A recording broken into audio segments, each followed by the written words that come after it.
morning, family and friends. It's time for another episode of Coffee Talk. In this week's episode, we are going to be answering frequently asked questions about tuition and other fees that you may receive on your account.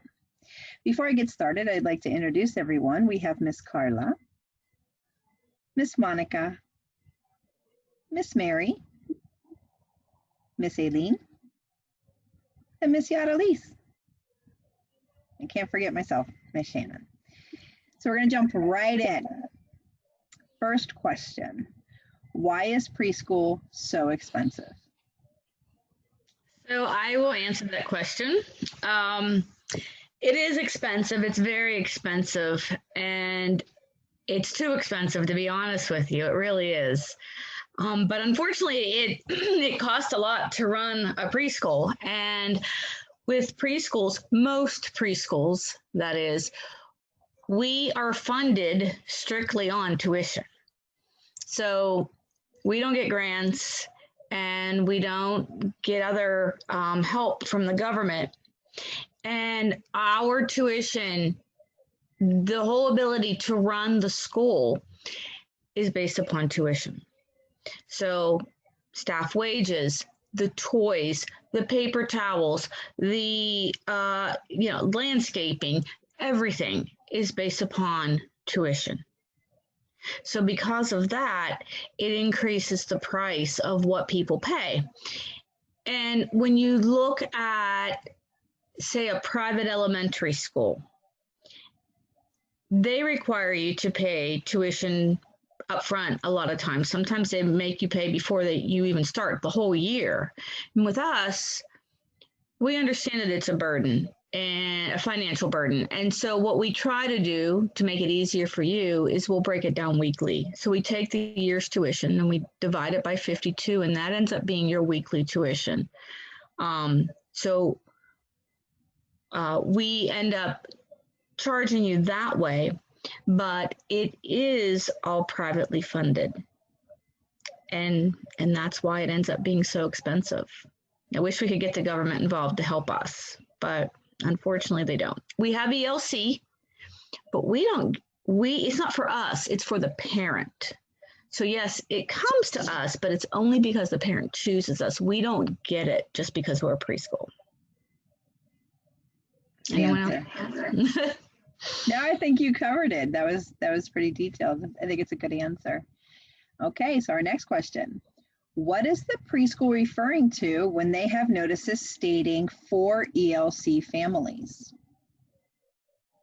So I'll go ahead and answer that question. When we put our notices and everything on the door for ELC, those are your parents that receive that subsidized care, and they are responsible for paying a parent fee plus the center's overage. So that's what it means by ELC. So if you're a private paying family, typically those announcements that we do put out do not refer to you. Also, with the ELC parents, you have to maintain a certificate, making sure that you know your child's expiration date. Especially now, I know they're behind. So if you know your child is up for a renewal, they typically tell you it takes at least a minimum of 10 days, could be more. So we ask that you pay very close attention to those dates because once the certificate expires, you will be then charged our private pay rate as the other families pay. And when you arrive to the school and you see a notice, if you ever have a question, never hesitate, ask someone. They will be more than happy to help you. So let's move on. What is a parent fee? So a parent fee is the amount that ELC gives the parent that they have to pay per day. So it's mostly usually based on the parent's income. There's other factors as well, but it's usually based on what the parent makes, and we don't decide that. It's ELC. ELC gives them a daily fee, so they would multiply that by 5, and that's how much they would pay a week. And that's part of the tuition that ELC doesn't cover. It's important for parents who receive the ELC funding to understand that we have no control over that parent fee. We do not decide if the fee is raised. We do not decide if the fee is decreased. and we can't speak on your behalf to the ELC. We are considered a third party. Even though the subsidy funding will come to us to cover the tuition charge, we are still considered a third party to your specific situation. So it's important to remember that. And also to piggyback on that is with a parent fee, ELC requires us in our contract, it's written in our contract that we must collect the parent fee from you to provide to them. So, you know, it's not that we want to collect your parent fee, it's we're required. And if we don't, then we actually can get in trouble for that, potentially losing our contract and not being able to accept ELC students again. So since we're on the topic of parent fees in ELC, our next question goes right along with that. What is an overage? I can answer that. And yes, we have an overage, and it's $39. Some of the parents asking what I have to pay more. And we consider it's a part ELC don't cover for the parents' tuition, and is covered in the part is not by ELC. And so we decide that we have the same amount for each family have ELC funding, that is $39. So we're talking about parent fee, we're talking about overage, and then we're also using the term tuition. So the tuition is calculated on a yearly basis, and it is broken up by 52 weeks. That is what it costs to run the preschool. And when we're referring to the tuition, we're just talking about the lump sum. So anyone who isn't receiving any kind of subsidy funding, you're looking for the term tuition. What is my tuition? What is my weekly tuition? And then depending on your child's age, you will be given the amount that you have to pay. When families are on the ELC and they're receiving that subsidy, with them, we are talking about tuition, but we're talking about it kind of broken down into two parts, parent fees and overages. So I hope that's a little clarifying between tuition, parent fee, and overage. So we're going to move on to why are there different rates for different ages? Well, we have different rates for different ages, and the younger the child, that rate will be higher. And one of the reasons is because with the young children, the ratio that we have in the classroom, it has to be small, like in the infant's room. We only have 4 infants to a teacher, and depending on the age, we can have more children in the classroom. And that's what the reason is that we charge more for the younger ones. Okay. So our next question is, why do I have to pay even if my child does not attend or it is a holiday and you are closed? The answer is yes. You have to pay even if your child is not attending that week at the school. And it's because you pay for your space.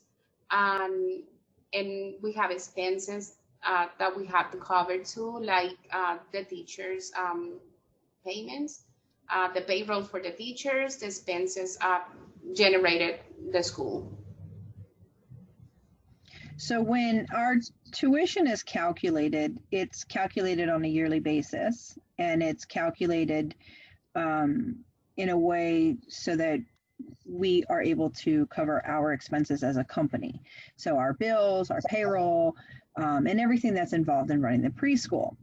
The tuition is then taken and broken into 52 weeks. It isn't calculated how many days are in that week. It's just broken into the 52 weeks that's in a year. So when we are still charging the full price, it is because the fees, our fees and our bills are still there for us to pay. But because we are also not calculating actual days. We're not breaking it into 365 days and then how many days we're actually open.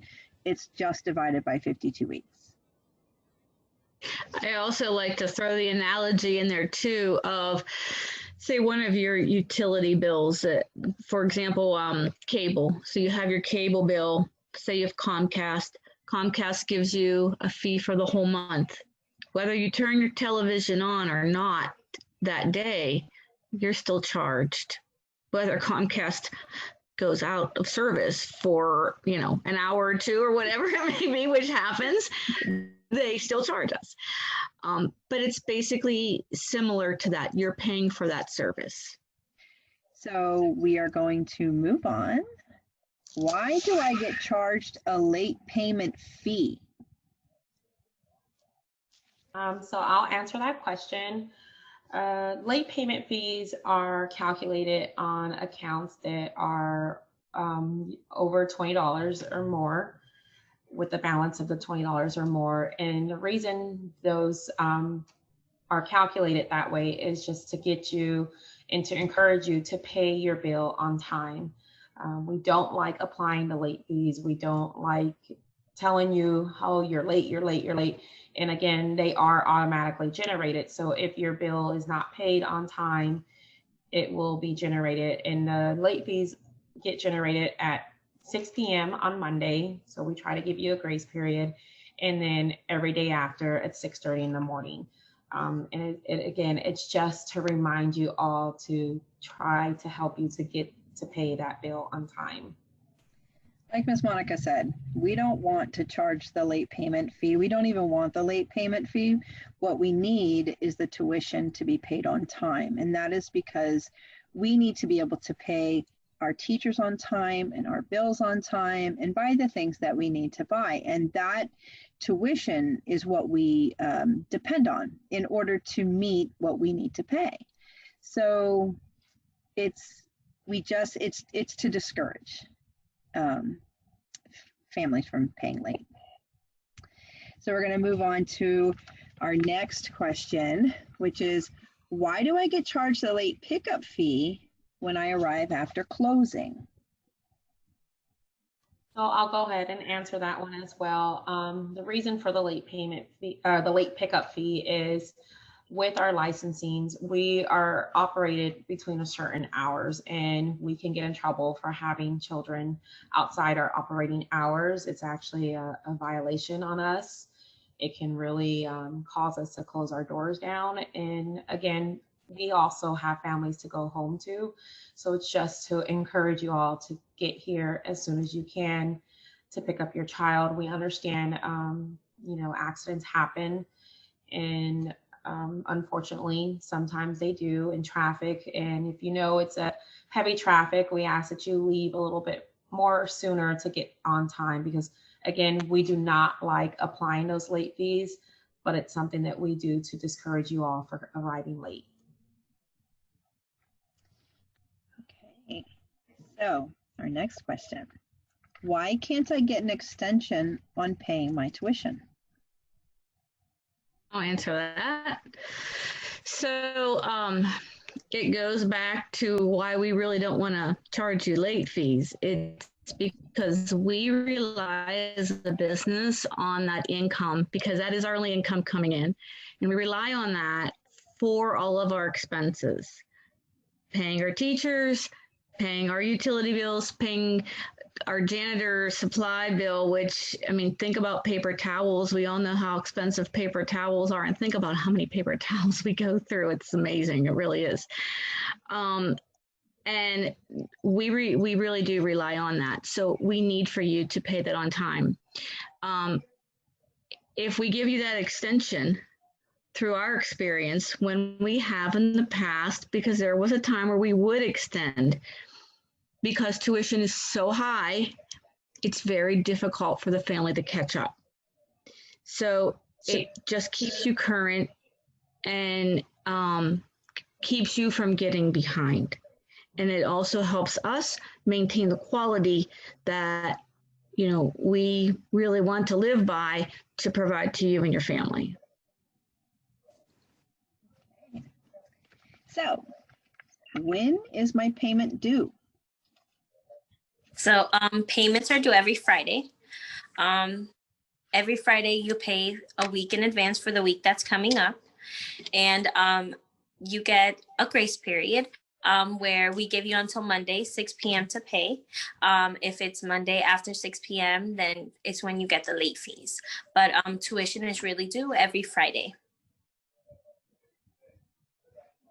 I always say too that it can be confusing. Excuse me, it can be confusing for families. And for me, I'm a visual person, so when I try to explain it to a family, I'll grab a calendar and I'll put it down right in front of you, and I'll work it out. I'll show you visually on the calendar. It's due on Friday for the following week, and then I try to show that analogy because sometimes just the words, it kind of like messes you up. You're like, I don't understand what you mean. So we will, if you ever have a question and you're not really sure, you don't understand, come see us. And also with you now have the ability to view your payments all online, so you can go on at any time and view them. And again, we're always here. And I always say we're human. We make mistakes too. Yes, the computer's doing the billing, but it's the human who puts the billing in to the computer. So we could easily make a mistake. If there's ever a question, please feel free to ask us. Absolutely. Always ask us. All right. So our next question, can I take a vacation? Yes, you can. We have offer you 1 week vacation from the beginning of the year to the end of the year. You have 1 week that you won't have to pay, but I recommend you to let the directors know that you will be taking that week as a vacation, because if you not bring your child that week, you will be charged for that week. So we don't know that will be your vacation. You can take 1 week vacation in a year, and it has to be a consecutive day. It has to be from Monday to Friday. So yes, you can. Just let us know and we'll be happy to do it for you. We would also hate to think that maybe you just disenrolled and then we give your spot away. So that's why also communication is very important when you're taking the vacation. So our next question, how many vacation days do I get? You can get 5 days vacations and without payment. And the days are consecutive, so they must be 5 days in a row. But you can use them. Maybe you want to go Thursday, Friday, Monday, Tuesday, Wednesday. That would be considered consecutive days. Or you can do traditional Monday through Friday, whichever works best for you. All right.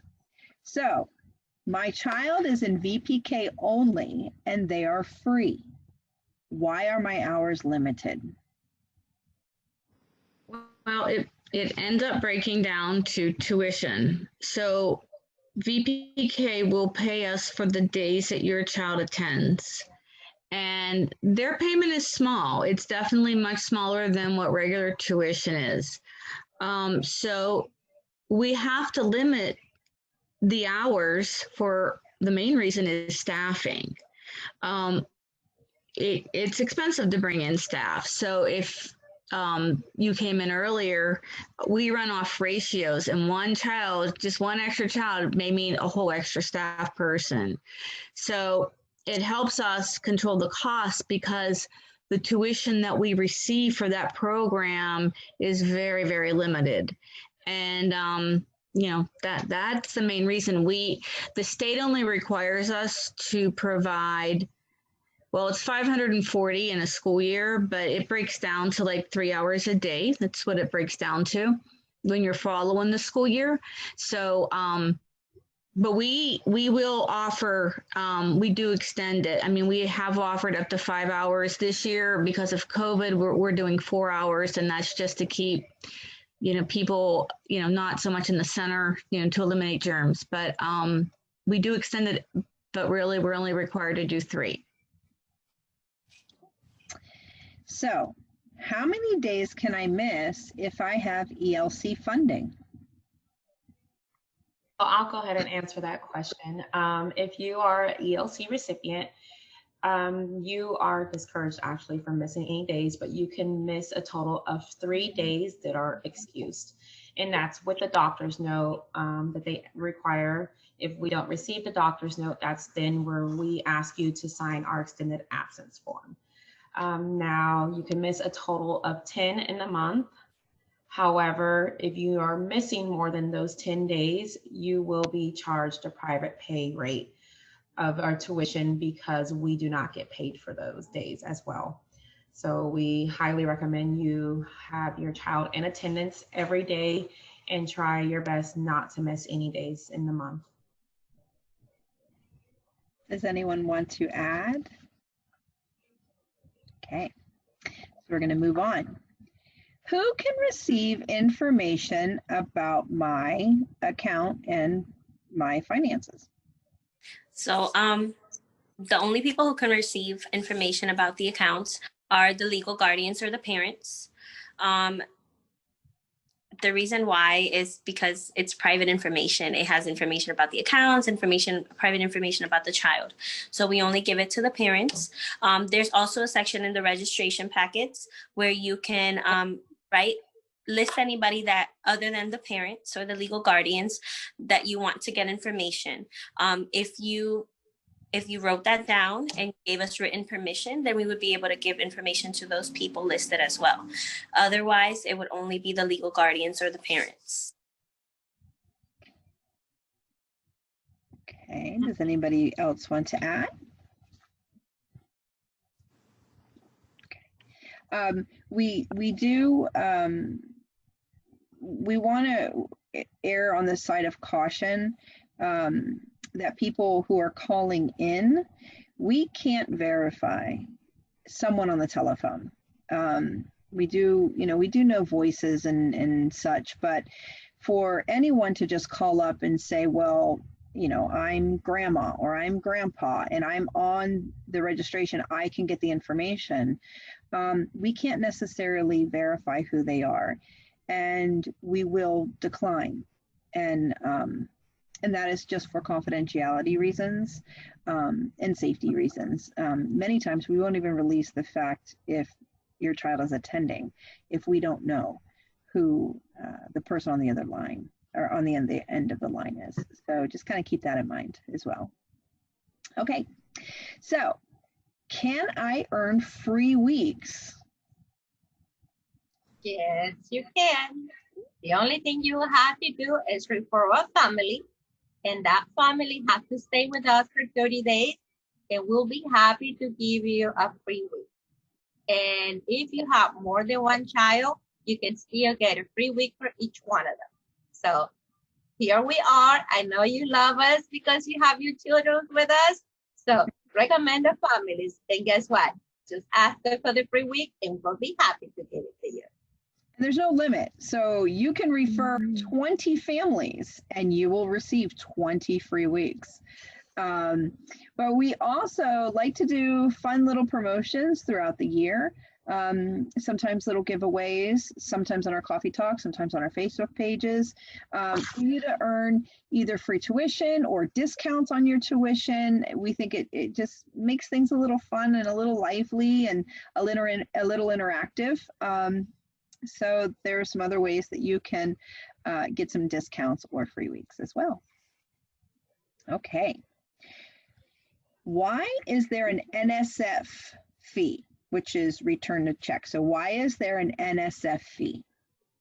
So NSF, non-sufficient fund fee, is when you write a check, we cash it, and there's not enough funds in your bank account, and the check gets returned.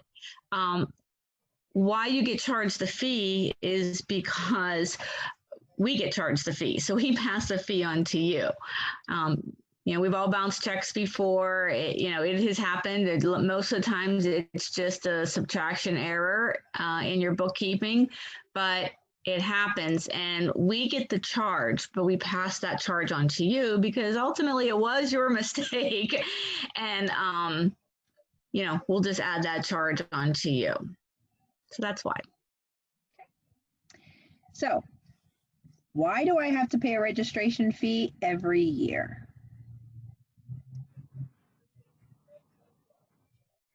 So I'll go ahead and answer that question. The reason why we do our yearly registration fees, that is what we use.